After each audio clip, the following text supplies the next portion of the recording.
نفسیاتی اثر و رسوخ یعنی سائیکولوجیکل انفلوئنس اس کے 5 ایسے گہرے راز ہیں جو اکثر لوگ جانے انجانے میں استعمال کر رہے ہوتے ہیں۔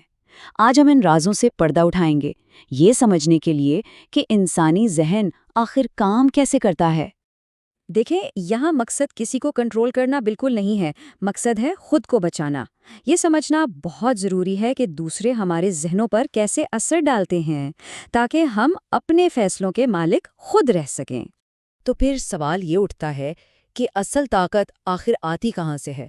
کیا یہ جسمانی قوت ہے، پیسہ ہے، یا کچھ اور؟ اور جواب حیران کن حد تک سادہ بھی ہے اور گہرا بھی۔ حقیقی طاقت جسم میں نہیں، دماغ میں ہوتی ہے، اور یہی وہ میدان ہے جہاں اثر و رسوخ کی اصل جنگ لڑی جاتی ہے۔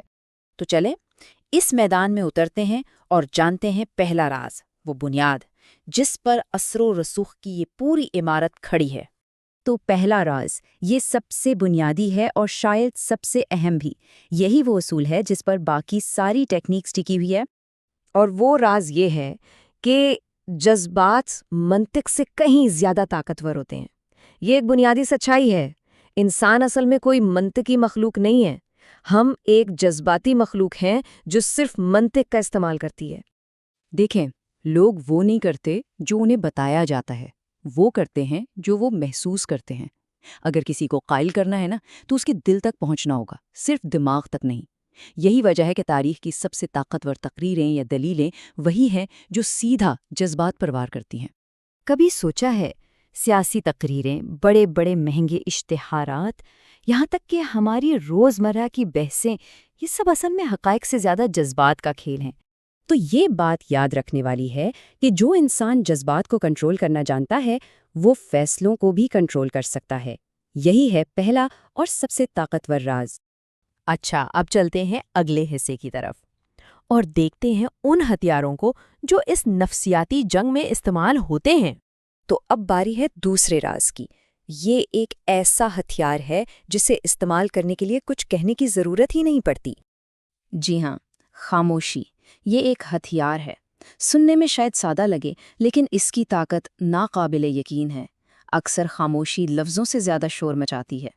اس کے پیچھے کی سائیکالوجی بڑی دلچسپ ہے۔ جو زیادہ بولتا ہے اسے اکثر کمزور اور انسیکیور سمجھا جاتا ہے، لیکن ایک خاموش انسان وہ دوسروں کو بے چین کر دیتا ہے۔ سوچیں، کسی سوال کے بعد اگر کوئی چپ ہو جائے تو سامنے والا اس خاموشی کو توڑنے کے لیے بولنے پر مجبور ہو جاتا ہے، اور اکثر زیادہ بول کر اپنی کوئی نہ کوئی کمزوری ظاہر کر ہی دیتا ہے۔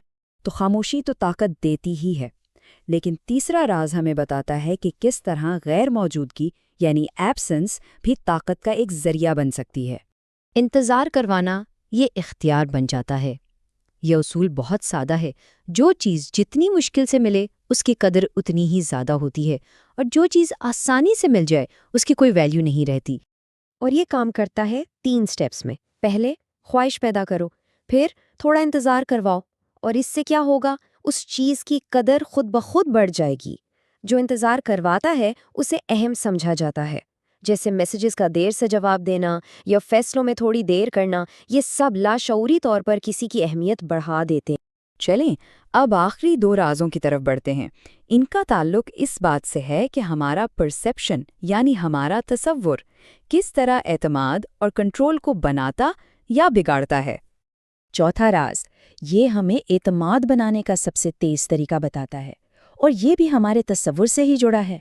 اور وہ طریقہ یہ ہے کہ لوگ خود جیسے لوگوں پر بھروسہ کرتے ہیں۔ انسان سب سے زیادہ بھروسہ اسی پر کرتا ہے جو اس جیسا ہو۔ سائیکالوجی میں اسے میررنگ کہتے ہیں، یعنی عکس بندی کا اصول، اور یہ اعتماد بنانے کا سب سے تیز اور سب سے مؤثر طریقہ ہے۔ یعنی جب کوئی کسی کی زبان، اس کے بات کرنے کا انداز، اس کی باڈی لینگویج کو اپناتا ہے تو سامنے والے کے لاشعوری ذہن کو یہ پیغام جاتا ہے کہ ارے یہ تو میرے جیسا ہے، اور ہم اپنے جیسے لوگوں پر فوراً بھروسہ کر لیتے ہیں۔ یہی وجہ ہے کہ کامیاب لوگ بولنے سے زیادہ دوسروں کو سننے اور سمجھنے پر فوکس کرتے ہیں۔ اور اب آخری اور شاید سب سے گہرا راز، خوف کنٹرول کی سب سے مضبوط شکل ہے۔ محبت اور انعام کا اثر وقتی ہو سکتا ہے، لیکن خوف ایک بہت گہرا اور دیر پا اثر چھوڑتا ہے۔ ریسرچ یہ بتاتی ہے کہ انسان کسی فائدے کے وعدے کو شاید نظر انداز کر دے، لیکن نقصان کے خوف کے آگے جھک جاتا ہے۔ اسی لیے سزا کا ڈر انعام کی امید سے کہیں زیادہ طاقتور موٹیویٹر ہے۔ لیکن ایک بات یہاں بہت اہم ہے، خوف سے حاصل کیا گیا کنٹرول ہمیشہ عارضی ہوتا ہے اور اس کا انجام ہمیشہ نفرت پر ہوتا ہے۔ تو یہ سارے راز طاقت تو دیتے ہیں، لیکن اس طاقت کے ساتھ ایک بہت بڑی ذمہ داری بھی آتی ہے۔ ایک عقل مند شخص ان رازوں کو لوگوں کو سمجھنے کے لیے استعمال کرتا ہے، انہیں استعمال کرنے کے لیے نہیں۔ اس ساری بات چیت کا سب سے اہم پیغام یہی ہے، اس علم کا مقصد لوگوں کو سمجھنا ہے، ان کا فائدہ اٹھانا نہیں، کیونکہ اس کا غلط استعمال انسان کو اندر سے کھوکھلا کر دیتا ہے۔ تو آخر میں یہ سب جاننے کے بعد سوال وہی ہے کہ اصل جنگ آخر ہے کیا؟ اور جواب یہ ہے کہ اصل جنگ ہمیشہ باہر نہیں، ہمارے اپنے دماغ کے اندر ہوتی ہے۔ اگر کوئی چاہتا ہے کہ اس کے ذہن کو کوئی اور کنٹرول نہ کرے، تو سب سے پہلے اسے اپنے ذہن کو سمجھنا اور کنٹرول کرنا سیکھنا ہوگا۔